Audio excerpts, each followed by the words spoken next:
Running commentary. We are exploring listening to albums. It is a lost art form. Blondie, Parallel Lines. Blondie's Parallel Lines was the third studio album from the band. It was produced by Mike Chapman and recorded in New York at the record plant. I will say that to me, this album really did have a New York sensibility. It seemed to have its heart and soul firmly planted in the streets of the Bowery and the downtown Manhattan scene from where Blondie had really hailed. What was also evident was that Blondie at this point were transitioning. They had made a conscious decision with this album to move it out of the punk arena into disco and into different areas which were also kind of happening at that point. When you think of Blondie, you think of Debbie Harry, you think of Chris Stein, her long-term lover, and I think Jimmy Destry is probably the one other member of Blondie that I can think of the name off the top of my head. But there are 5 guys and there are Blondie, and she was very much the figurehead for the band. She was a former Playboy bunny, and the reason the band got their name was because she was walking down the street in New York and some construction worker said, "Hey, Blondie," and it really is as simple as that. That's how it started for her. Picture This is a track on the album. It's the one that I spent watching you shower, my finest hour. Big hit. It's not as polished as the rest of the album. It's a number 10 record, I think, for Picture This. Hanging on the Telephone is a perfect opening track to the album. It's a top 10 from late 1978. I'm not expecting it, and it's a very welcome addition to the album. When I think of the rest of Blondie's catalog in relation to this album, you know, you've got Denis happening earlier in the year, which is like this kind of, she's really sort of obsessed with speaking French on her records, which I don't really know how that works. It kind of, to me, ties in with that whole pornography thing. I don't think it's got anything to do with music. I think it's got to do with her being sexy. Let's not get this twisted. At the end of the 70s, early 80s, there was no bigger female star than Debbie Harry. She captured the imaginations, the hearts and minds, teenage girls and guys alike. I spoke to one young lady who was 16 at the time when Blondie were the biggest thing ever, and she said that Debbie Harry, literally with her, could not put a foot wrong. In terms of her fashion sense and in terms of her whole very sort of glossy image. Blondie were tied into the whole halcyon days of the Studio 54 scene, which is how you explain a song like Heart of Glass, which became a massive #1 record for the band. At Smash Hits, our big issue with the Heart of Glass song was that, you know, once I had a love, thought it was a gas, soon turned out to be a pain in the ass. And this was a really big deal for Smash Hits readers.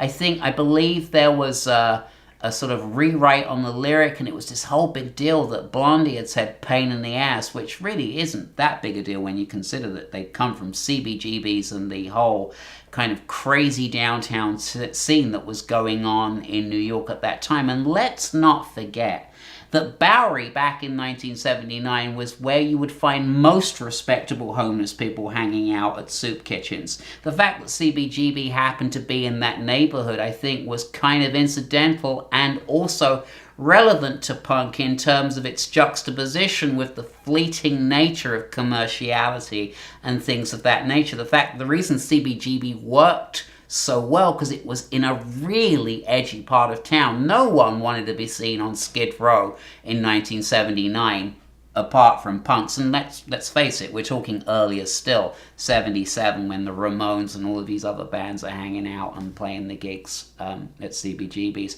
which really was where Blondie had established their base. They very much were a band that had come out of New York and were promoted from New York. The fact that they had managed to succeed in Europe, I think, was probably just incidental. They really owned New York at the time. By the time 79 came around, you can hear it. They belong to New York. This is not a London band. I don't hear London when I listen to Blondie. I hear New York, particularly having lived here. And they were also very good, obviously, with her background and photography and knowing that imagery was key. One of my favorite images of Blondie is of her. There's a car turned upside down on a street somewhere downtown. There happens to be a photographer, as of course there would be with Blondie's entourage. She gets into the upside down car and is crawling out of the car. This was so central to why Blondie worked, because their understanding of imagery was really important to their success. They really used Debbie Harry's blonde hair and femininity at the front of this band to really sell it. When you think of it, other women were kind of being more edgy. They were sort of like, if you were on the Diane Keaton kind of kick, and being, independent females, guess what? Independent females are attractive to females. Women that kind of go for that more kind of glossy, pornographic, Vaseline lens thing appeal to the guys. And there's nothing wrong with that. Well, depending on who you speak to, the feminists that were into Patti Smith, Kate Bush, may have some different things to say about it. But I think, as history is told, that Blondie have really stood the test of time. And I find it hard to get a bad word about her from anybody. I really don't get any bad press about Blondie. Whenever I speak to anyone about them, all of the feedback is very, very positive. Drugs, as part of Blondie's thing, I'm told that she was high as a kite in the Heart of Glass video, and if you look, you can see the perspiration rolling off of her nose if you look closely enough. I don't know. I mean, it's Studio 54. Isn't that what everyone did at Studio 54? And Heart of Glass, just so you know, is also featured on the extended version of Parallel Lines, is a song which is called Once I Had a Love. This is how Heart of Glass started out, which is an Altered Images sounding version of Heart of Glass, and I absolutely love this. It's also known as the disco song. They knew going into this what they were doing. It's genius. If you listen to Heart of Glass as Once I Had a Love, I actually prefer the Once I Had a Love version of Heart of Glass. I love the polished version as well. The iconic ooh is what really makes this sensational. A lot of people say that her fame was inevitable.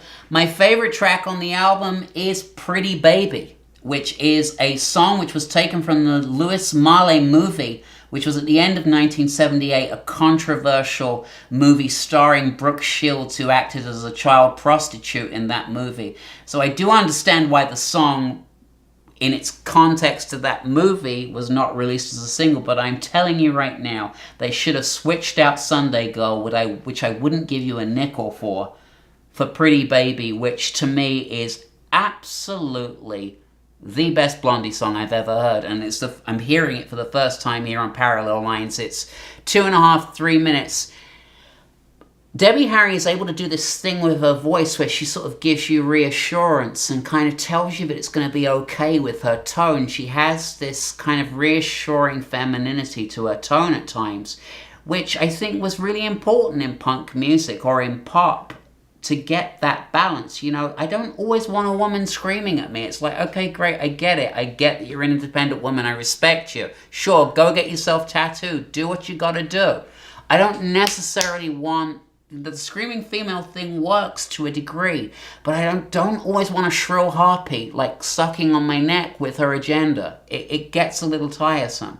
And I think Debbie Harry was able to really kind of hit that middle ground. Certainly feminists are not going to agree with this. They're going to say that she was the absolute antithesis of everything that feminism was trying to achieve.